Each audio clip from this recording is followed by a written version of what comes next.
My people, hope you enjoy the weekend. Welcome to Street MBA with Kapick. Monday hustle quotes. Don't watch the clock. Do what it does. Keep going. Don't be me talk am o, na Sam Levinson talk am.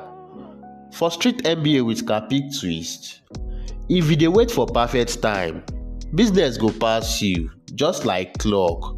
Keep moving, action better pass waiting.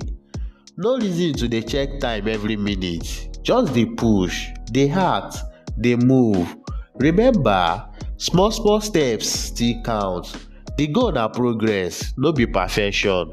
Street MBA with Kapick, we dey show small and medium hustlers how to think big, plan well and grow steady.